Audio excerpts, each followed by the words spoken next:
Hello friends and welcome to Sleepy Classes. In today's discussion for political science and international relations का जो optional था उसका paper 1 section A के questions 1 and 2 हम पहले इस वीडियो में डिस्कस करेंगे. Right, in through these videos we will be looking at broad structures, keywords, key thinkers that could have been used in the answers, जो कि आपको अच्छे मार्क्स लाने के अंदर जो है काफ़ी ज़्यादा हेल्प कर सकते थे. राइट, साथ ही में we will be looking at various ways जिसके थ्रू हम अपने लेक्चर्स को भी कनेक्ट कर सकते थे थ्रू दीज आंसर्स. ठीक है, तो चलिए बढ़ते हैं टूवर्ड्स द फर्स्ट क्वेश्चन, जिसके अगेन 5 सब पार्ट्स थे. तो पहला ही क्वेश्चन हमें बता देता है हमने क्या करना है, कमेंट करना है ऑन द फॉलोइंग थिंग्स जो कि आ रही हैं. द फर्स्ट कमेंट, ठीक है, कमेंट जो कि आ रहा है is on post colonial theory of state. Now this is a favorite of UPSC. It is also one of the most clear topics जो कि डिस्कस किया जाता है. In fact, if you look at paper 1, more or less ऐसे questions थे जो कि आप कर सकते थे अटेम्प्ट, जो कि आपको काफ़ी आपके ऑप्शनल की लेक्चर्स में भी इनफैक्ट पूरे कवर कराए गए हैं.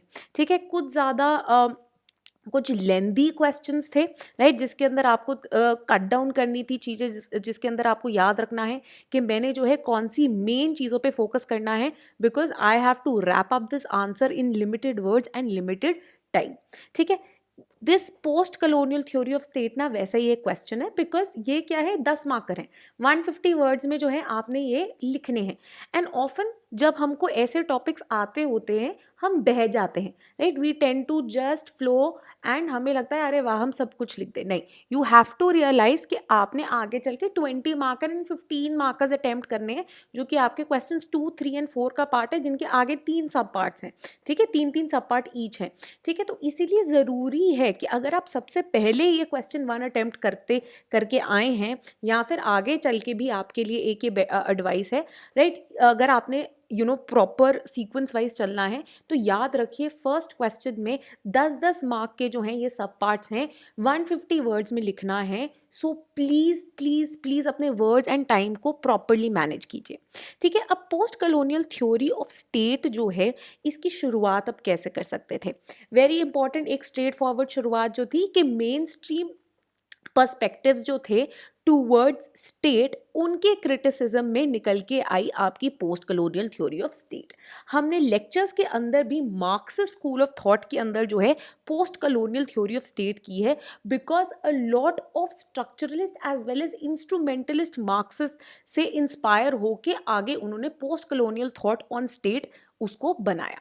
Right, so our opening can be that this post-colonial theory of state developed out of a criticism of mainstream perspectives, चाहे वो liberal perspective हो गए, चाहे वो developmental perspective हो गए, right, given by people like F.W. Riggs, given by people like Lucien Pai, और उनके against जो है ये post-colonial perspective जो है आगे रखा गया. Next you move on to the main thinkers. एक सबसे substantial thinker जो है वो है हमजा अलावी. ठीक है, हमजा अलावी जो कि एक structural Marxist है और वो डेवलप करते हैं अपना idea of over developed state. ठीक है, through an analysis of Pakistan का स्टेट एंड सोसाइटी वो बात करते हैं कि किस तरह से कॉलोनियलिज्म के इम्पैक्ट के कारण पॉलिटिकल डेवलपमेंट में जो आपकी एक एग्जीक्यूटिव थी, राइट, उनको तो एक बहुत excessive power and structure and development वहाँ पे हो गई थी, but when you look at the economy of दो states, these post colonial states, वो अभी भी जो है एक slightly primitive form of economy बन के रहती थी. नाउ दिस मिसमैच के कारण क्या हो गया, जो आपका पॉलिटिकल एंटरप्राइज था, जो आपका स्टेट था, वो ओवर डेवलप्ड हो गया. मतलब उसके पास जो है एक्सेसिव पावर्स ऑफ कंट्रोलिंग आ गई. एंड कौन था जो कि इस स्टेट को कंट्रोल कर रहा था?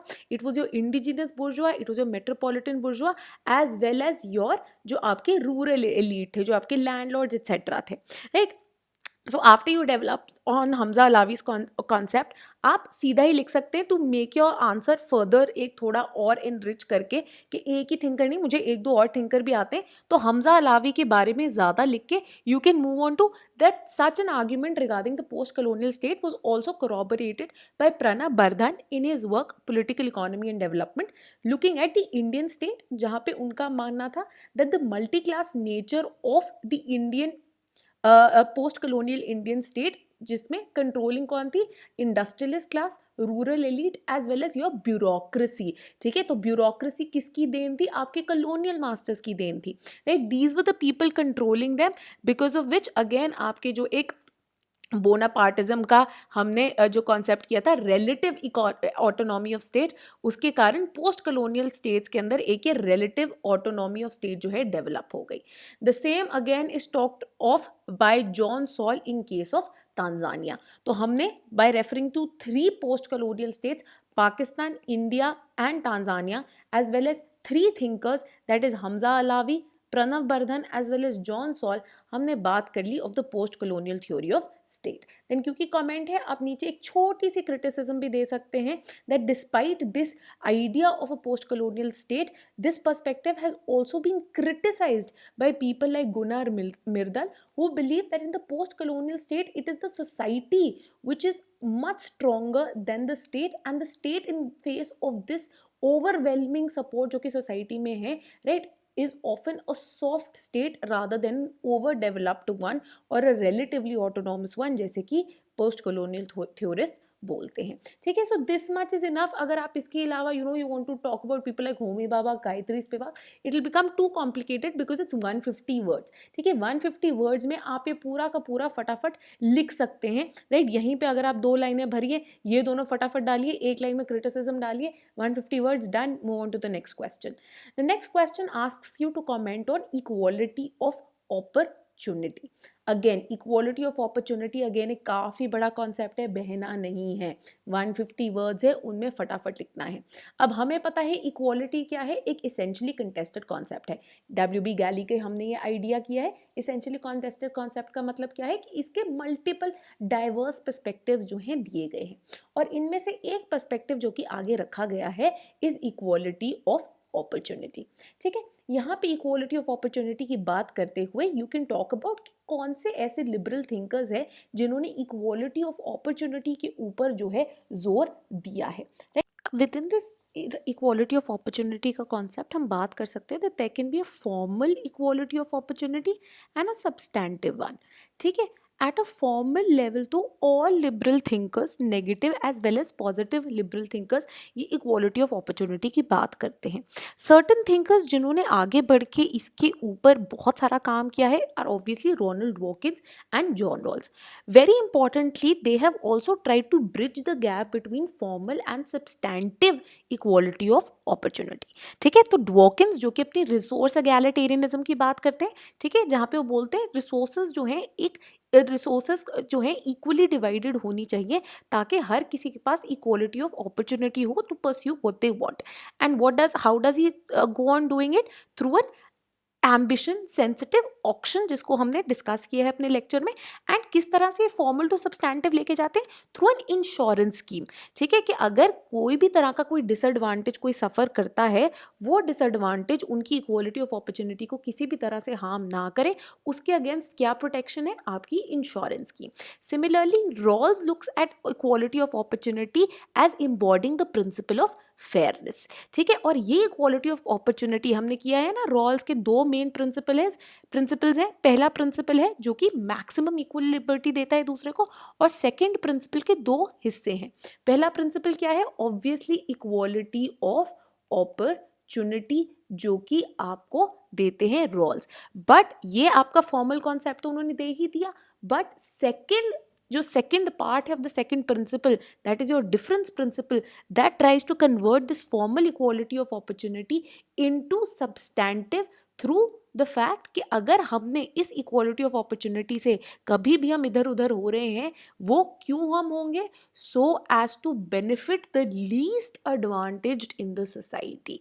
ठीक है, तो जो सबसे डिसएडवांटेज है, जैसे कि हम अफर्मेटिव एक्शन के थ्रू करते हैं, उनके बेहतरी के लिए जो है हम सिर्फ इस इक्वालिटी ऑफ अपॉर्चुनिटी का उल्लंघन करेंगे। ठीक है, then again there were other theorist, right, such as आपके जो अगेन वेरी वेलफेयर थ्योरिस्ट आते हैं, आपके अमर्त्य सेन, जो बोलते हैं अभी भी जो है this is not enough, this is not substantive. ठीक है, तो वो क्या कहते हैं, हमें इक्वालिटी ऑफ अपॉर्चुनिटी नहीं, हमें इक्वालिटी ऑफ कैपेबिलिटी चाहिए, जहाँ पे हमारे अंदर रिक्विजिट कैपेबिलिटी हो to convert those opportunities into real life scenarios. ठीक है, तो हम ये नहीं बोल सकते कि हाँ जी मेरे पास ओपन अपॉर्चुनिटी है कि मैं जाके किसी भी कॉलेज के अंदर एडमिशन ले सकती हूँ, राइट। वो बोलते हैं जब मेरे को स्कूलिंग ही, प्राइमरी स्कूलिंग ही ढंग से नहीं दी गई तो क्या मैं इस अपॉर्चुनिटी को कन्वर्ट कर पाऊंगी? नहीं कर पाऊंगी। In fact Marxist now go ahead even one step ahead and they say कि इक्वालिटी ऑफ अपॉर्चुनिटी तो एकदम ही यूजलेस है, what we need is an equality of outcome, अगर हमें जेन्युइन इक्वालिटी चाहिए। यहीं पे आप एक और पॉइंट भी डाल सकते हैं, क्योंकि comment on equality of opportunity है, जब हम इन चीज़ों की डिस्कस कर रहे हैं आप एक एग्जांपल भी दे सकते हैं कि किस तरह से इस इक्वालिटी ऑफ अपॉर्चुनिटी को एक सब्सटैंटिव सेंस में फुलफिल करने का एक दारोमदार उठाया है even in the Indian constitution, wherein inspired from article 14 जो कि राइट टू इक्वालिटी देता है, article 15 and article 16 both try to build on and offer equality of opportunity to one and all regardless of their gender, regardless of their sex, class, caste, religion. And in fact substantive कहाँ से आता है? By provisions of affirmative action provided now just not only for the socially disadvantaged and backward but also for the economically disadvantaged in India. ठीक है, तो एक line में आप ये जो है ऐड कर सकते हैं, इस सबको आप रैप अप कर सकते हैं मैक्सिमम 180 वर्ड्स के अंदर। Next now we come to the idea of liberalism as a revolutionary idea. ठीक है, यहाँ पे थोड़ा सेटबैक थोड़ा सा वो हो सकता है क्योंकि ये दोनों बहुत ही स्ट्रेट फॉरवर्ड क्वेश्चंस थे। अब ये है liberalism as a revolutionary idea, ये आपका रट्टा क्वेश्चन नहीं, ये क्या थोड़ा एनालिटिकल क्वेश्चन है, राइट। एनालिटिकल क्वेश्चन, और अगर आपने समझा है पॉलिटिकल थॉट को, पॉलिटिकल थ्योरी को, तो आप ये आराम से इसको बता सकते थे। अब लिबरलिज्म को एज अ रेवोल्यूशनरी आइडिया अगर हमने बात कर दी है, अब किस तरीके से कर सकते हैं? हम दो तरीकों से कर सकते हैं कि रेवोल्यूशनरी कैसे हो सकता है। पहली चीज, it may be an outcome of really revolutionary changes, और second it can lead to revolutionary changes, right. मतलब बैकवर्ड लिंकेज भी हो सकती है, फॉरवर्ड लिंकेज भी हो सकती है। तो बैकवर्ड लिंकेज कैसे होगी कि liberalism as an ideology, as a thought process खुद was a child of revolutionary changes जो कि यूरोपियन सोसाइटी के अंदर आ रहे थे, राइट। तो रेफॉर्मेशन जिसके थ्रू जो है आपके चर्च के अंदर जो है चेंजेस आए, द आइडिया ऑफ इनलाइटनमेंट जिन्होंने पहली बार एक पूरा फ्री हैंड दे दिया to free thinking and thought devoid of any kind of operation जो कि अब तक रिलीजन पेश करता आ रहा था, the industrial and scientific revolution जिसके कारण industrialisation, mass production became possible, and within this क्या उभर के आया हमारा? The idea of capitalism.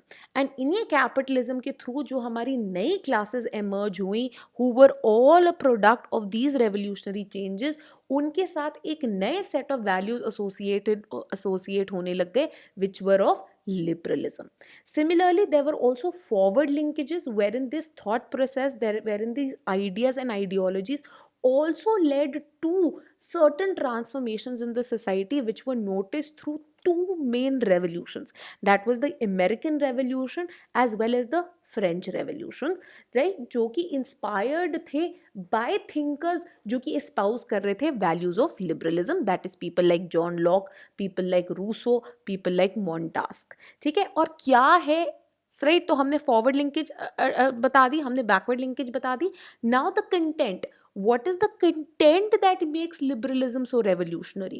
Why? Because it was a break from the medieval society which was overwhelmingly guided by ideas of religion, which was overwhelmingly guided by the ideas of an autocratic state and society, right? And साथ ही में a hierarchical society, right, जहाँ पे पूरी society, जैसे कि अगर हम फ्रांस की बात कर ले, it was divided into 3 estates, right? And how was the liberal values completely different and revolutionary? Because rather than these medieval values of authoritarianism, of religiosity as well as hierarchy, now we had values of freedom and liberty, values of equality in society, the idea of property as a right for one and all, as well as a limited and responsible state, which was completely different and revolutionary, right? In the end, as a concluding part, we can also write about the various kinds of debates जो कि liberalism के साथ चल रही हैं, right? जहाँ पे Marxist and subaltern thinkers have now offered criticism of liberalism, that liberalism, which presented itself as a revolutionary idea, has now become chains curbing the true freedom of a lot of people, right? You can point to the crisis of liberalism. यहाँ पे जो है आप clash of civilizations को भी refer कर सकते हैं, ठीक है, wherein it might have proven to be revolutionary for a certain set of people in a certain time period, in a certain location, but for others it has become a form of repression and oppression, which has led to this form of clash of civilizations, right? Next question now asks you to comment on Ambedkar's idea of constitutionalism. बहुत ही expected question था ये. In fact, अगर आप हमारे PSIR series में भी नहीं, if you were even in our GS2, हमने constitutionalism, constitutional morality को इतना ज़्यादा डिस्कस किया है कि अगर आपके पास पॉलिटिकल साइंस ऑप्शनल था, आप आराम से इसको अटेम्प्ट कर सकते थे, ठीक है. अब क्वेश्चन क्या बोल रहा है? It's asking you to comment on ideas of Ambedkar's idea of constitutionalism, ठीक है. अब कॉन्स्टिट्यूशनलिज्म का जो एक आइडिया है, obviously it was also present, it can be seen. Pratap Bhanu Mehta in fact in an article लिखते हैं ये, और बहुत ही अच्छा आर्टिकल आया था, रिसेंट टाइम्स में आया था, क्योंकि कॉन्स्टिट्यूशनलिज्म, कॉन्स्टिट्यूशनल मोरालिटी इतना ज़्यादा न्यूज़ में था. हमारे फॉर्मर CGI जो हैं दीपक मिश्रा, उन्होंने इतनी बार जो है इसको कोट किया है, राइट. जब आपके सेक्शन 377 का रीडिंग डाउन हुआ है when it comes to women's rights, right, Sabarimala issue को लेके and so on so forth, हर जगह जो है इस कॉन्स्टिट्यूशनल मोरालिटी को कोट किया गया है. प्रिवेसी जजमेंट के अंदर इस कॉन्स्टिट्यूशनल मोरालिटी एंड कॉन्स्टिट्यूशनलिज्म के आइडिया को जो है कोट किया गया है, राइट. सो इंपॉर्टेंट था ये बहुत, right. So we talk about कि किस तरह से एक लेगेसी थी हमारी नेशनल मूवमेंट की, that even while we were resorting to extra constitutional method such as passive resistance to fight off the British, हमारा एक आइडिया क्या था? Of establishing a constitutional democracy. And Ambedkar कौन थे? Ambedkar is regarded as the father of the Indian Constitution, as the chairman of the drafting commission, and him, inspired by Grote, he tried to embody constitutionalism in the working of the Indian Constitution, right? क्योंकि हमने आपको time and again कराया है that ज़रूरी नहीं है एक constitution होना leads to constitutionalism. Authoritarian governments can also claim to have a constitution even while not having constitutionalism, right? So we come to the idea तो कि फिर ये constitutionalism है क्या? Constitutionalism comes with the ideas of rule of law.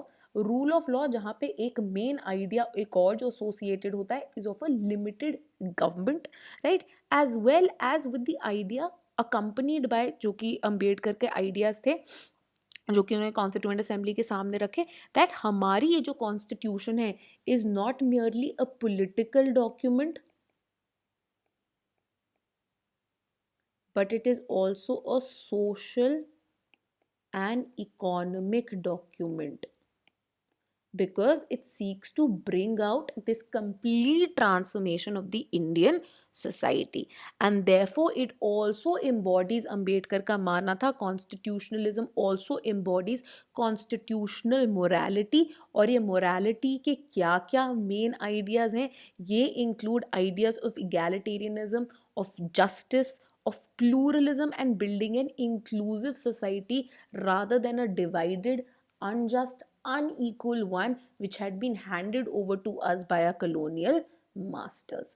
ठीक है, तो एक पैराग्राफ में एक पूरे उसको एक इनिशियल कुछ 5-6 लाइनों में आप ये फ्रेम करके then you can also move to a couple of other public intellectuals, जैसे कि Uday S Mehta has picked up this idea of constitutionalism जो कि दिया था अम्बेडकर ने, एंड वो कहते हैं अम्बेडकर का द आइडिया ऑफ कॉन्स्टिट्यूशनलिज्म जो है एम्बॉडीड है इंडियन कॉन्स्टिट्यूशन में, जहाँ पे हम 3 जगहों पे इसको देख सकते हैं. पहला, in granting freedoms through a fundamental rights. Secondly, restrict करना गवर्निंग इंस्टीट्यूशंस को, दोनों ही हमारे एग्जीक्यूटिव एंड लेजिस्लेचर को through various means. And third, empower करना जुडिशरी को to act as an independent arbitrator of various kinds of disputes. Very importantly, Ambedkar का जो मानना था, एंड इसको अगेन प्रताप भानु मेहता रीअसर्ट करते हैं, that this constitutionalism is also founded in the way that once the Indian Constitution and Indian Republic has been established, any kind of change that we seek in our state has also to come from constitutional methods.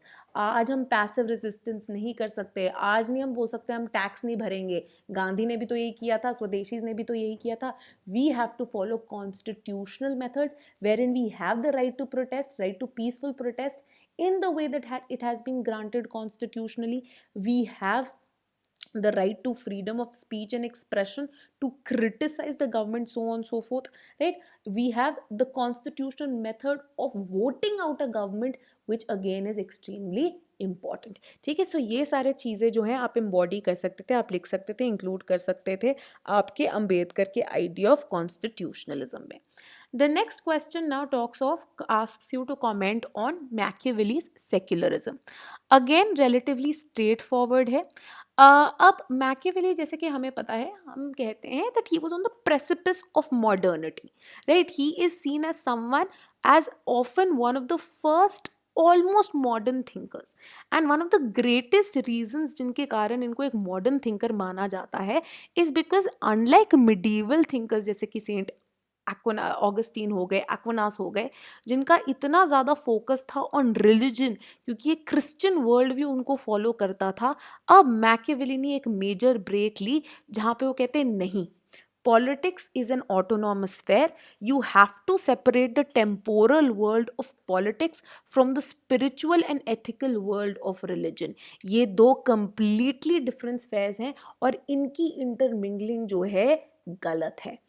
State cannot be guided by religious values. State का सिर्फ एक ही raison d'etat है, that is power, that is its survival. ठीक है, ये जो है Machiavelli आपको बोल देते हैं he is an out and out realist who believes that not religious values but in fact it should be your power and survival के values that should be guiding the state. Now very importantly, Machiavelli की एक utilitarian approach है towards religion.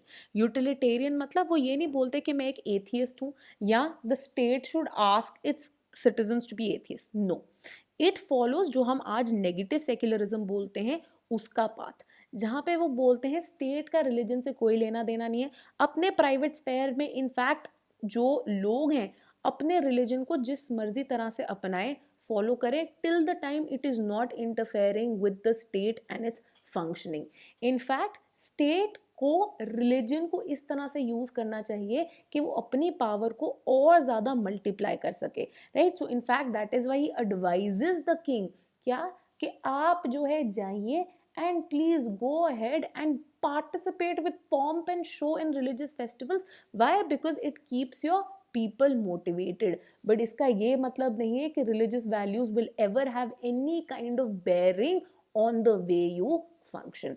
आप यहाँ पे Machiavelli के idea of secularism को, क्योंकि एक आउट एंड आउट रियलिस्ट थे एंड हम ऑफन इनको कौटिल्या के साथ कंपेयर करते हैं, हम यहाँ पे बोल सकते हैं that despite Kautilya being a realist, he did not follow, he would not have been in agreement with Machiavelli's values of secularism and usage of religion. Kautilya saw dharma as an intrinsic part of statecraft and ruling, and dharma both in terms of guiding the ruler and guiding the governed एक major instrument बन के आ गया था. In fact, this might be the only point of commonality between Kautilya and Gandhi as well, who found religion to be a spiritual force, a mentor in guiding politics, because politics devoid of religion would lead to corruption, it would be a sin. ठीक है, अब यहाँ पे हमारे ख़त्म हो जाते हैं पहला lot of questions था. The next now question is a very elaborate question, again an analytical one, जहाँ पे बहुत दिमाग लगाने की कोशिश करनी पड़ेगी. ठीक है, तो यहाँ पे ये ऐसा question है कि अगर आपने 2 मिनट स्पेंड कर दिए जस्ट ऑर्गेनाइजिंग थॉट्स, आपका फटाफट ये क्वेश्चन जो है पूरा हो जाएगा. ऑल्सो रिमेंबर ये 20 मार्क का है, तो you can spend a minute or two just thinking about it, ताकि कोई आप रैम्बल मत करते रहो क्वेश्चन में, right, beating around the bush, और जो मेन चीज़ पूछी है वो आप आंसर ही ना करो। ठीक है, क्वेश्चन क्या है, आपने कंपैरेटिव असेसमेंट करनी है of Greek perspective of justice and Rawls का कंसेप्ट ऑफ जस्टिस। ठीक है, इन दोनों के बीच में जो है आपने एक कंपैरिजन करना है। Again it is your choice, आपने किस तरह से एक इंट्रोडक्शन देनी है, फटाफट छोटी सी एक इंट्रोडक्शन आप दे सकते हो। ठीक है, यू कैन अगेन, आपकी एक इंट्रोडक्शन का पॉइंट हो सकता है कि जस्टिस एक इसेंशियली कॉन्टेस्टेड कॉन्सेप्ट है एंड देयरफॉर इसकी जो पर्सपेक्टिव्स हैं वो throughout time as well as space differ करते रहे हैं। टाइम एंड स्पेस मतलब across history, when we look at historical theorist such as Greek theorist की अगर बात होगी, और when we look at modern theorist तब भी डिफर किए हैं। Also when we look at across societies, so say Asian society का concept of justice vis-a-vis European society का concept of justice might also have been different. Then we come to what the question is asked, that is critical, आपका एक comparative assessment of the Greek perspective and Rawlsian perspective of justice. ठीक है, now we know, आप एक तरह से शुरुआत कर सकते हैं कि ग्रीक थिंकिंग, ग्रीक सोसाइटी में भी rather than they saying a perspective, rather than a perspective, there were multiple perspectives, as we have noticed in the debate that Plato highlights in his book Republic, right, wherein there are varying views on justice presented by Thrasymachus, जो कि might is right बोलते हैं, Cephalus, आपके Socrates and so on so forth. However, in political thought and theory, two thinkers, that is Plato and Aristotle के conception of justice in Greek society have become the dominant notions and therefore हम उन पे ही focus करेंगे.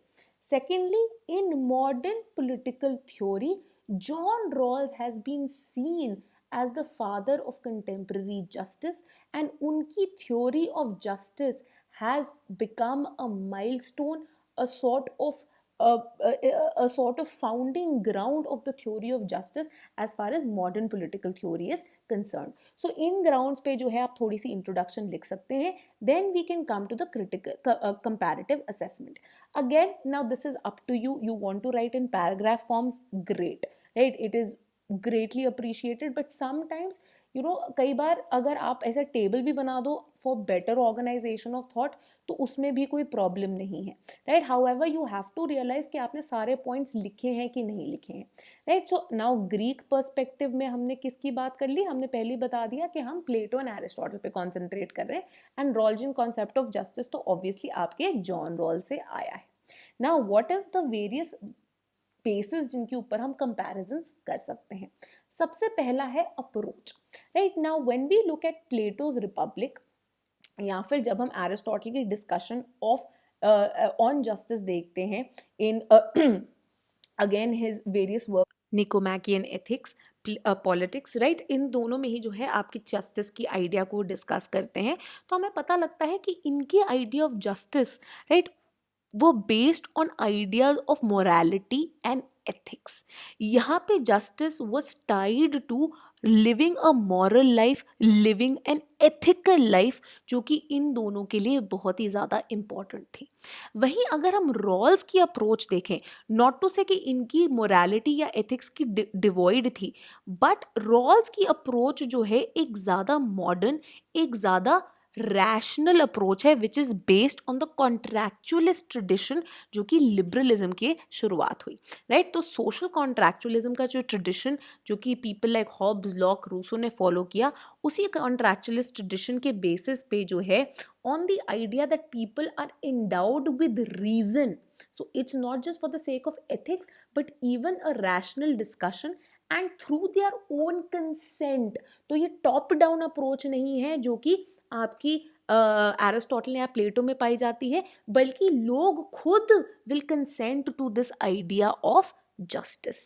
ठीक है, so इनकी approach जो है contractualist, reason based, consent based थी. Next we can come to the methodology. हमने रॉल्स की डिस्कशन के अंदर जो है मेथडोलॉजी की बात की है. Plato and Aristotle can be fit into what we call is a perfect procedural idea, जहाँ पे इनका मानना है कि इनके आइडियाज ऑफ जस्टिस जो हैं are universal principles, right? They are good for everyone forever and ever. These are eternal principles, है ना? प्लेटो तो बात ही यही करता था, आइडियाज की बात करते हैं, ठीक है? आइडियाज क्या है? एवर लास्टिंग है, ठीक है, हमेशा चलते जाएंगे। और वैसे ही है जस्टिस, ठीक है? जस्टिस क्या है? एक यूनिवर्सल प्रिंसिपल है, for ever, eternally lasting, applicable to one and all. वही on the other hand Rawls claims कि मैं जो हूँ, मैं एक प्योर प्रोसीजरल हूँ, मतलब मेरे यूनिवर्सल प्रिंसिपल्स नहीं है। मेरा फोकस किस पे है? Developing a fair and just procedure, जो कि कहीं पे भी अप्लाई किया जा सकता है। एंड उस फेयर एंड जस्ट प्रोसीजर के एंड में जो भी आपके प्रिंसिपल्स ऑफ जस्टिस निकल के आएंगे, they will be seen as correct, ठीक है? Next we come on now to the content part, कि जस्टिस के अंदर अगर हम ये कंपैरेटिव पर्सपेक्टिव कर रहे हैं तो इनके अंदर क्या डिफरेंस था। Now very importantly, Plato and Aristotle दोनों ही जस्टिस को एज वर्च्यू देखते थे, वर्तु या वर्च्यू, ठीक है? हमने देखा मोरालिटी एंड एथिक्स से निकल के आया, तो जस्टिस भी क्या था?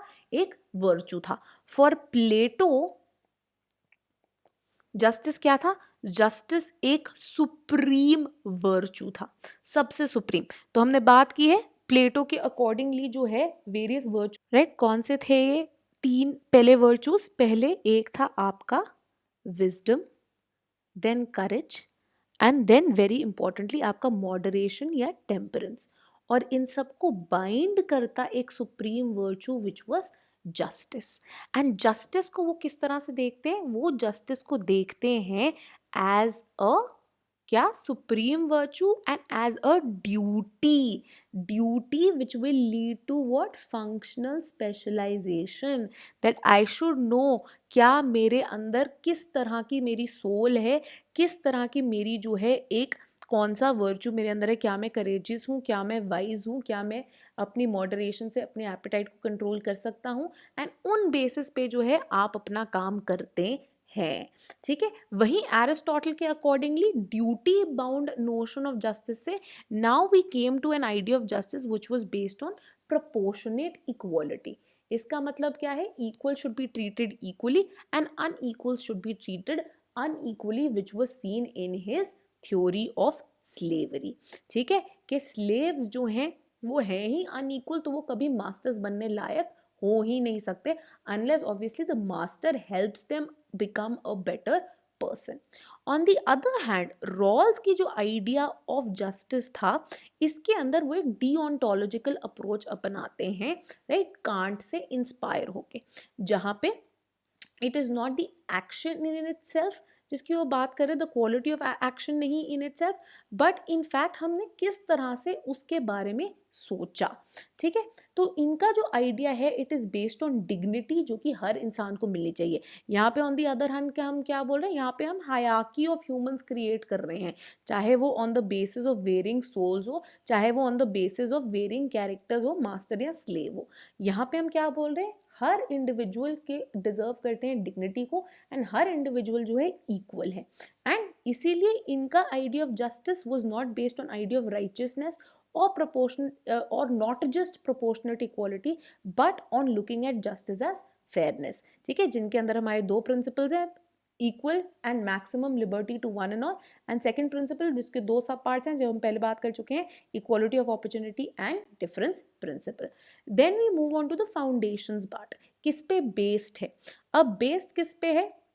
हम कहते हैं फॉर एरिस्टोटल एंड प्लेटो, प्लेटो के लिए क्या है? क्वालिटी ऑफ सोल, ठीक है? क्वालिटी ऑफ सोल पे जस्टिस बेस्ड है। आपकी सोल जो है किस तरह की है, तो मतलब जस्टिस की पहली एप्लीकेशन कहाँ पे होनी है? आपकी इंडिविजुअल पे होनी है, कि सोसाइटी ने आपको बता दिया कि फंक्शनल स्पेशलाइजेशन ज़रूरी है अगर सोसाइटी को अपनी एक गुड हासिल करना है, अगर हमने जो है एक आइडियल सोसाइटी बनना है।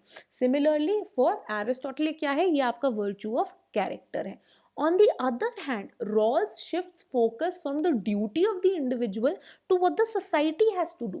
So for Rawls, justice is not a virtue of the soul or of the character of the individual. It is the first virtue of social institutions. तो यहाँ पे social and political institutions and basic structure पे जो है a focus shift हो जाता है। Now when we look at justice as operating in state and society, हमने जैसे कि प्लेटो के अंदर किया हुआ है, जस्ट स्टेट क्या है, it is individual writ large. तो हर इंडिविजुअल अगर अपनी काम जो है अपनी फंक्शनल स्पेशलाइजेशन के हिसाब से कर रहा है तो स्टेट जो है इन हार्मनी होगा, एक जस्ट जो है स्टेट क्रिएट हो जाएगा। वहीं on the other hand state and society just कैसे क्रिएट होते हैं, एक अग्रीमेंट जो कि एक फ्री एंड इक्वल पर्सन्स करते हैं, जिनके बेसिस पे आपके प्रिंसिपल्स ऑफ जस्टिस बनते हैं, which inform the working of social and political institutions behind a veil of ignorance।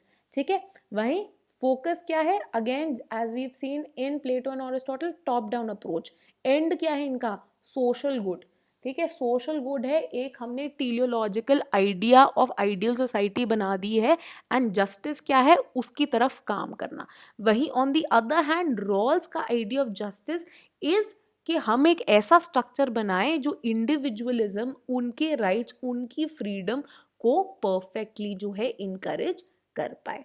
Main idea क्या है जिसके अंदर हम इसके सबके थ्रू बॉयल डाउन कर सकते हैं, एक है यहाँ पे एक meritocratic idea of justice, right, जहाँ पे लोग जो बेटर हैं, right, who are higher in the hierarchy, they deserve more, right, whereas on the other hand for roles, because people are morally and otherwise equal, right, this is a more egalitarian idea of justice। So even when in part वो Aristotle का idea of proportionate equality अपनाते हैं, that someone who's more talented or more intelligent should obviously get a better job, should obviously get a more salary, but at the same time justice ensure करने के लिए वो अपना difference principle भी डाल देते हैं कि कहीं इसके चक्कर में जो बेचारे डिसएडवांटेज पिछड़े हुए हैं उनका बुरा हाल ना हो जाए, राइट। सो इस बेसिस पे जो है हमने एक टेबल के थ्रू पूरी कंपैरेटिव असेसमेंट कर ली। नेक्स्ट कंक्लूजन में हम बात कर सकते हैं कि किस तरह से दोनों ही कंसेप्शंस को क्रिटिसाइज किया गया है। फेमिनिस्ट ने किया है क्रिटिसाइज दोनों ही कंसेप्शंस को, लाइक सो पीपल लाइक सूजन मोलर ओकिन, जो कि कहते हैं कि जब आप इन दोनों ही कंसेप्शंस ऑफ जस्टिस को आप देखें, they are more to do with public sphere. ठीक है, यहाँ पे एम्फेसिस क्या है, सोशल गुड ही है। यहाँ पे भी एक्चुअल में आप social and political structures and institutions की बात कर रहे हो, एंड बेसिकली क्या होता है कि आपका फोकस क्या हो गया, in making the public sphere more just, making public institutions more just, making the ideal society more just। but on the other hand family private sphere में जो injustices exist करती है आप उनको ignore कर देते हैं। but Greek perspective में you can talk about कि किस तरह से Plato is an exception here because of his communism of wives, right। वहीं very importantly you have to say कि दोनों ही concepts जो हैं context based थे, जहाँ पे ये Greek perspective of Plato and Aristotle came out of the hierarchical kind of society operating then, right। according to Macpherson, Rawls का conception भी जो है यूनिवर्सल नहीं बल्कि एक liberal democratic account of justice जो है उसको डिनोट करता है। However, despite its flaws, Rawls का conception of justice जो है based on fairness as well as equality as well as reasonable pluralism जो है काफ़ी एप्ट है और अच्छा बैठता है फॉर अ कंटेम्पररी कॉन्टेक्स्ट। तो बेसिकली आपने इन कंक्लूजन बता दिया कि after this comparative assessment I have sort of decided that Rawls का conception is here to stay and it is something which is more suited to present day needs and demands of the society। ठीक है, next question अब कहता है representative democracy means the people as a body must be able to control the general direction of government policy, brackets JS Mill comment।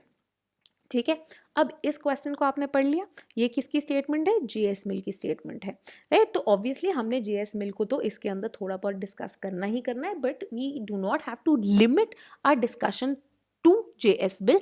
हमने basically क्या prove करना है कि जेएस मिल की ये जो स्टेटमेंट है representative democracy, by referring to other people, other thinkers, कि दिस मेक्स कंप्लीट सेंस। ठीक है, we have to give various kinds of arguments for it and then in conclusion also against it because comment बोला है हमको। ठीक है, अब representative democracy more often than not ये किस की तरह देखने को आ गई है, a lot of people equate it with liberal democracy क्योंकि ये इतनी ज़्यादा omnipresent हो गई है in today's day and age। However इसकी शुरुआत जो है बहुत पहले से हुई है, right. So you can talk about a lot of thinkers. Utilitarians जो है लाइक बेंथम, उनको लगता था रिप्रेजेंटेटिव डेमोक्रेसी बहुत ही बढ़िया है. क्यों? अगेन इसको ये कैसे प्रूव कर रही है? Because it is a mechanism जिसके थ्रू क्या होता है, needs and desires of the people are taken into consideration. मतलब ये डायरेक्शन दे सकते हैं किनको? उन एक्सपर्ट्स को जिनको गवर्नेंस करनी आती है, जो कि actual task of running the government करते हैं. अब बेंथम से ही इंस्पायर होके कौन आते हैं जिनकी स्टेटमेंट है J.S. Mill. Now we come to J.S. Mill and we see कि रिप्रेजेंटेटिव डेमोक्रेसी का नोशन क्या है. ये पॉलिटिकल इक्वालिटी को, मतलब ये जो लोग हैं who are constituting a body, these are free and equal people, इसको रिकंसाइल करने की कोशिश करती है विद इंडिविजुअल फ्रीडम. ठीक है, किस काम में? इनकी जो बहुत इंपॉर्टेंट काम था, considerations on representative government.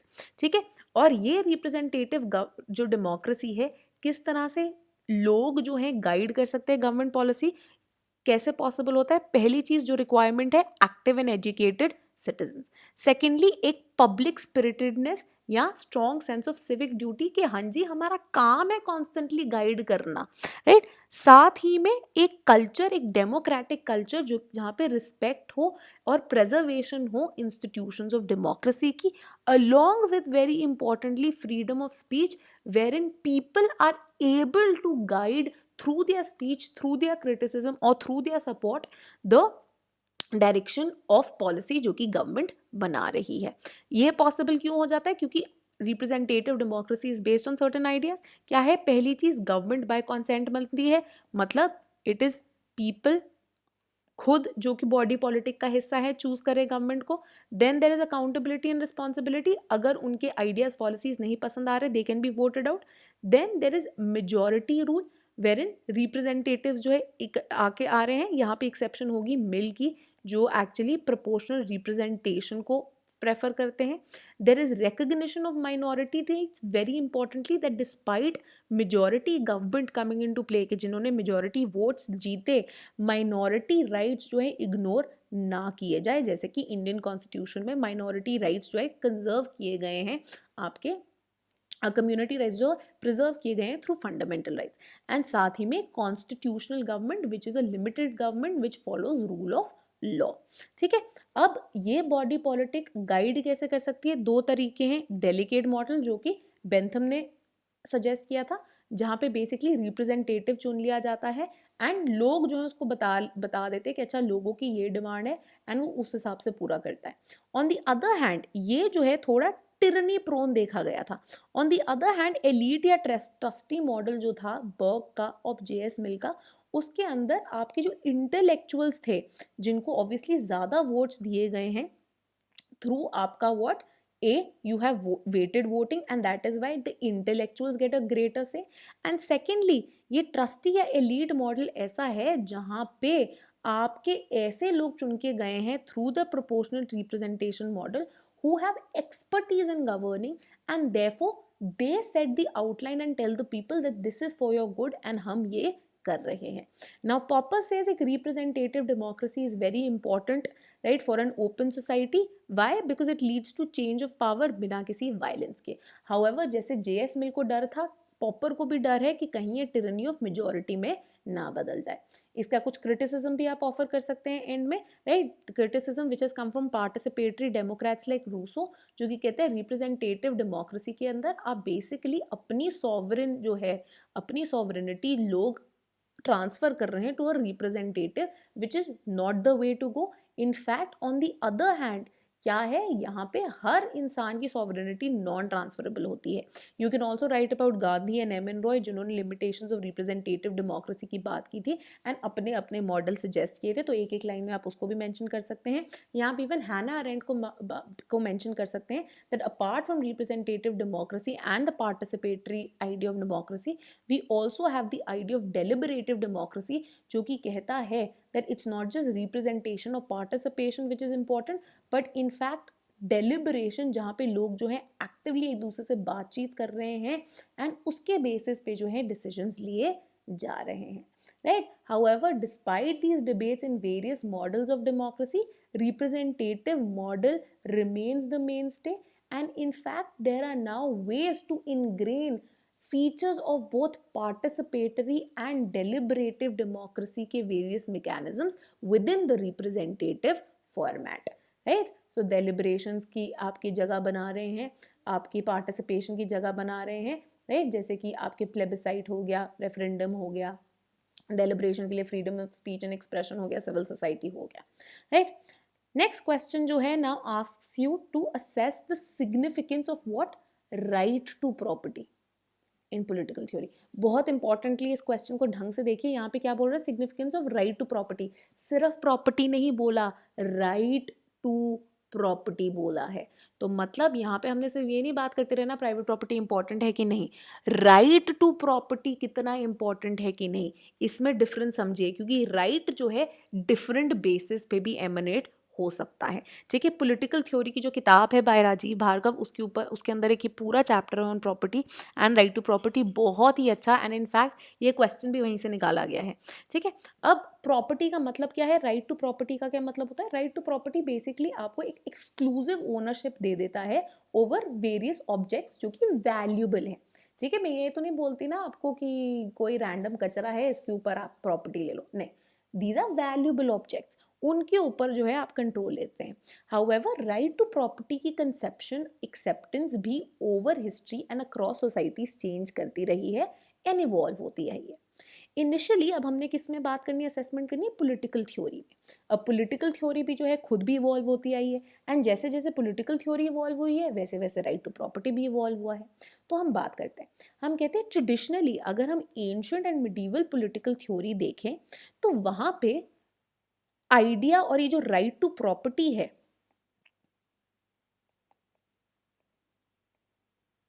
Right, ये जो राइट टू प्रॉपर्टी है इसको as a good in itself नहीं एनालाइज किया जाता था, बल्कि इट वाज सीन एज कितना ये सिग्निफिकेंट है टू द ओवर आर्चिंग एक जो विजन है of an ideal human life, कि लोगों को एक अच्छी लाइफ इस तरह से व्यतीत करनी है, राइट? तो अगर हम प्लेटो की बात कर लें, अगर हम एरिस्टोटल की बात कर लें, property was always linked to the kind of ideal society जो कि उन्होंने इमेजिन की थी।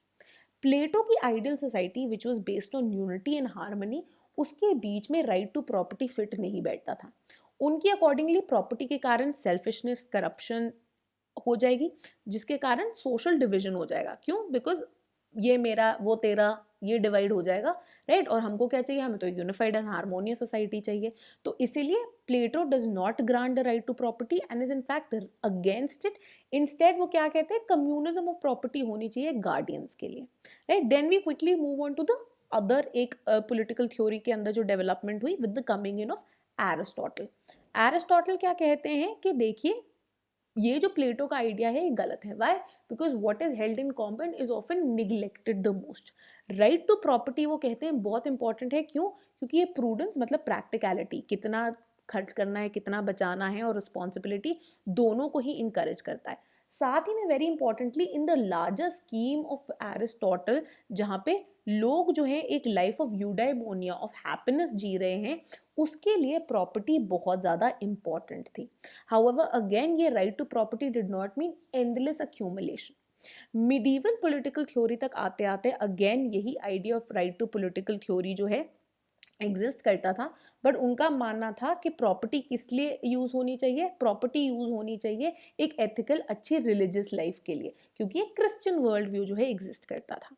Now we come to the modern political theory and right to property. यहाँ पे हम कहते हैं मॉडर्न पॉलिटिकल थ्योरी को दो मेन उसमें बांटा जा सकता है, ठीक है? दो मेन क्या है, एक सेट ऑफ थ्योरीज हैं जो कि जस्टिफाई कर रही हैं राइट टू प्रॉपर्टी को, और एक सेट ऑफ थ्योरीज हैं जो कि क्रिटिसाइज कर रही हैं राइट टू प्रॉपर्टी को। तो पहले जस्टिफाई थ्योरीज के अंदर कौन कौन है? जस्टिफिकेशन के अंदर सबसे पहले आते हैं the father of possessive individualism, the father of private property, that is John Locke, जो कि एक natural right to property, a pre political pre legal right to property दे देते हैं। ये एक नेचुरल राइट है, ठीक है? And because it is a natural right, तो बाय कॉन्ट्रैक्ट जो स्टेट आप बनाते हैं, it is obligated to protect this natural right to property. और ये राइट टू प्रॉपर्टी आपको क्या कहता है कि जो अपने लेबर और इनिशिएटिव से जो प्रोड्यूस कर रहा है वो उनका हो गया, right. However again they try to balance it out, how के they should only have so इतना कि दूसरों के पास भी इनफ एंड गुड बचे, एंड सेकेंडली ये खराब ना हो जाए, डीके ना हो जाए। यही idea of justification based on entitlement was revived by Robert Nozick also in the 20th century. ठीक है, तो एक पैराग्राफ में पूरा एक्सप्लेन किया एंड फिर हमने बता दिया कि हाँ जी नॉजिक भी इसी एंटाइटलमेंट थ्योरी को जो है फॉलो करते हैं। ठीक है, then you have the utilitarian justification. ठीक है, जहाँ पे यूटिलिटेरियंस क्या बोल रहे हैं राइट टू प्रॉपर्टी के लिए इन पॉलिटिकल थ्योरी, राइट, वो क्रिटिसाइज करते हैं, राइट। यहाँ पे अब डिफरेंस देखिए, वो प्रॉपर्टी को एक्सेप्ट कर रहे हैं बट राइट टू प्रॉपर्टी का व्यू जो है वो डिफरेंट है। क्यों? बिकॉज यहाँ पे right to property pre political pre legal नहीं है, ये जो है देन है ऑफ पॉलिटिकल इंस्टीट्यूशंस। तो आपको इंस्टीट्यूशन जो है, लीगल इंस्टीट्यूशंस जो है, लॉज जो हैं वो ग्रांट कर रहे हैं right to property. And right to property ज़रूरी क्यों है? Again security argument. Security argument मतलब कि अगर मेरे पास कुछ है बट मैं कॉन्स्टेंटली इनसिक्योर कि कल को मेरे से किसी ने ये छीन लिया तो that will become a source of pain for me. And utilitarians के लिए क्या है? Maximisation of pleasure. ठीक है, तो इसलिए सिक्योरिटी जितनी ज़्यादा होगी उतना ज़्यादा प्लेजर होगा। दूसरा क्या है? Incentive argument, that is labour करना, काम करना, पढ़ाई करना कितना एक पेनफुल टास्क है ना। यूपीएससी की पढ़ाई करना कितना पेनफुल टास्क है, तो आप उसको प्लेजरेबल कैसे बनाते हो कि अगर तुम ये पढ़ रहे हो you will clear the exam and become a bureaucrat and enjoy a lot of power, है ना। तो वैसे ही लेबर में डाल रहा हूँ, उस लेबर के लिए पेन जो मैं इतना उठा रहा हूँ उसका मुझे प्लेजर कैसे मिलेगा? By owning that property. Next we come फटाफट टू क्रिटिसिज्म, जहाँ पे हमारे आगे अनार्किस्ट एंड ऑब्वियसली आपका मार्क्स। अनार्किस्ट के अंदर वेरी सबसे फेमस जो आपके सोशलिस्ट अनार्किस्ट है पीजे प्रोडॉन, जो कि कहते हैं all private property is theft. Marks का नॉर्मल आर्ग्यूमेंट जो कि कहते हैं राइट टू प्रॉपर्टी होना नहीं चाहिए, इसको अबॉलिश कर लो। क्यों? बिकॉज ये क्लास डिवाइडेड सोसाइटी का सबसे बड़ा रीज़न है, private mode of production. Secondly इसके कारण एलियनेशन भी होती है, तो इसलिए अगर हमने एक कम्युनिस्ट सोसाइटी को पॉसिबल बनाना है, सबसे पहले क्या करना पड़ेगा? इस राइट टू प्रॉपर्टी को अबॉलिश करना पड़ेगा। इन सब के अंदर हम एक और व्यू भी ला सकते हैं of feminist theorist which have another view towards right to property, wherein they view the right to property to be a male conception, जिसके कारण ये राइट टू प्रॉपर्टी हमेशा मेल्स को मिलता है, या फैमिली में भी अगर हम पास डाउन देखते हैं तो वो लड़कों में, मेल्स में हो रहा होता है। And this right to property has become what? A way of subordinating women in the family. ठीक है, in conclusion we can say कि right to property has always been extremely important for political theory because it is linked to notions of justice, it is linked to notions of freedom, it is linked to notions of equality, and therefore debates regarding its preservation or exclusion continue till date। ठीक है, तो ये जो है इस basis पे आप बात कर सकते हैं, right. So this was part 1 of section A of paper 1। अगले वीडियो के अंदर जो है हम इसके नेक्स्ट जो 2 बचे क्वेश्चंस है 3 and 4 उसका डिस्कशन करेंगे।